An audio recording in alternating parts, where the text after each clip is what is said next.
donations from people. It's definitely a dream that I'm working on, and one day it's going to come true. Young Boys Incorporated. Now, I talked a little bit about their background, talked a little bit how they influenced other drug cartels that came after them. Talked about how they were able to beat the law, the local law that is, to make this organization go. And when it comes to the local law, they really don't do investigations like the feds. Basically, if the local law had to actually catch you with drugs, catch you with stuff, they're not going to come with some type of indictment like the FBI. And eventually, the law enforcement, they caught on to what he was doing. And I talked about this on my FBI episode. You can be smart all day. You can be insulated all day long. But the feds have laws where they can make you be uninsulated.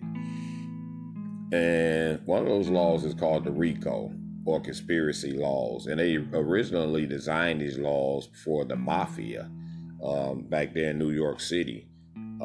But it's a federal law, and it can be used on black drug organizations. And that's what they had to use on Butch Jones. And it took them a while to actually catch up with Butch Jones. I'm not quite sure how long he was on the run, but he eventually turned himself in.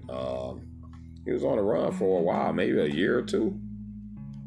They couldn't catch up with this guy. He had so much money, he basically can go anywhere. And so he went away. He did 10 years, 12 years, or whatever it was. He eventually got out of there. And by this time, this guy is already a legend. He's already idolized. He's already a big figure to people. His mystique has lasted until he actually got out of prison. And when he actually got out of prison, he came out with a book. And the streets ate it up. Because when you're that type of person, if you deal with money on some type of level, people like to try to pick your brain about money. So, of course, he had fans getting out of there. And that was the thing about those drug organizations. They actually developed fans. Even when I was coming up, the people I would see, this Maserati Rick, I'd walk past him going to school. I worked for Demetrius Holloway, people like the Best Friends, and these were guys we were actually seeing. So, but his mystique got out of there. When he got out of prison, he came out with a book. So the streets ate it up. He had so much influence, they were getting ready to do an actual movie on him. So when he came out the books, they had people out there selling these books like they were drugs, and people were buying them. They ate it up because they wanted to know the story of Y.B.I. And it was said he was going to make a movie. Then he ended up getting indicted on some other murder charges. And see, that's the thing. When you come back out of the system and you had these people still around, and they start praising you when you get out of there, you sort of fall back into that mentality that got you in there in the first place. That's a fact. There was a lot of people that was in that organization became drug addicts. They became strung out. A lot of them did a lot of years in prison. Some of them went to work and went on to have families or whatever. But a lot of those guys got strung out on drugs. That's a fact. But they came out with this book. They supposedly did this movie. People was excited about it. I read the book myself, probably read it a couple of times. Folks was coming through the hood, had boxes of them and was selling them. They were all over the city with these books. So he came back out of prison being a millionaire just from the books.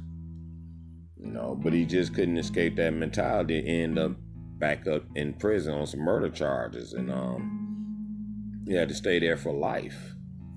And they said when he got in there, he actually got to doing some talking and singing himself to reduce his sentence. I just read a little blog on there, and they talking about how Butch Jones wrote a letter talking about the Bushes were drug dealers and how he helped some people that was being accused of being with Al-Qaeda. they took this letter and this what got his sentence reduced to under 30 years. I don't know how true that is. That's just a blog. That's just somebody's opinion. But I don't know if he's the last time I read up on that particular story, I looked around on the internet. I can't actually find the story on there, but I read it before. He was doing life in prison on this next charge he had caught, which is some murder charge. He also came out with a documentary, and this is classic. I just did an episode, and it's been one of my top episodes on antisocial personality disorder. Butch Jones is the textbook of an antisocial personality disorder person. That's why he ended up back in prison. Because in his mind, he had outsmarted the police. He had outsmarted the feds. He was just too smart for anybody. And that's the thing with that personality disorder. You start thinking that you're smarter than everybody. But the feds, they have a different agenda. They will show you are not smarter than them. They got those conspiracy laws. They got them RICO laws. They come swoop you up. They will lock you up. And you know they conviction percentage rate is pretty high. I think it's like in the 90s. When the feds come. So you can go back and look at his documentary and just see how eloquently he's speaking to the interviewer. And then when you go back and actually talk, when the interviewer is talking to the law enforcement, it's a whole different program. It's a whole different ball game. They say Butch Jones can say what he want to say. So, but he's talking very eloquently. He's talking like he's smarter than everybody in the planet. He's smarter than the law enforcement. He's smarter than the feds. And it's true. He's a very smart, intelligent guy. But he used it for the wrong reason. Just think if Young Boys Incorporated was a non-profit organization. Just imagine if Butch Jones would have came out of prison and struck a deal with Adidas, since he did made Adidas a lot of money. He deserved a contract with Adidas. That's a fact. And that's my opinion. They should have had some Young Boys Incorporated Adidas out. He could have brokered a deal with them. I'm sure they would have went for it. They owe him that. He could have did some great things like that. His voice was so powerful, he could have changed a whole bunch of lives. That's a fact. If Butch Jones say, I'm going straight right now, being legit is the business.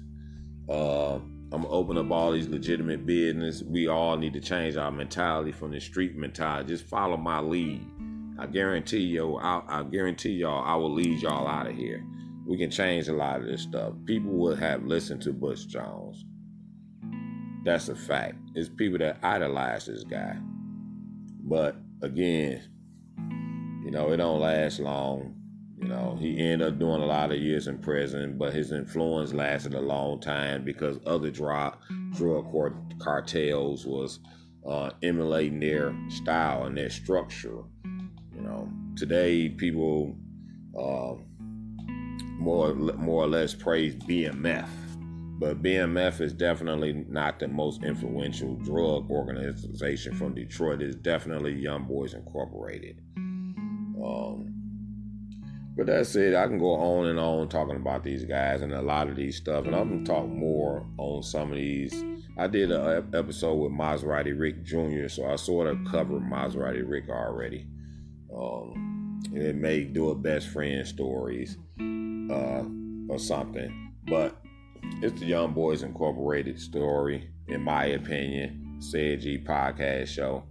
I got some stuff coming up. I got Black Politics 2 coming up. I got Psychological Warfare coming up.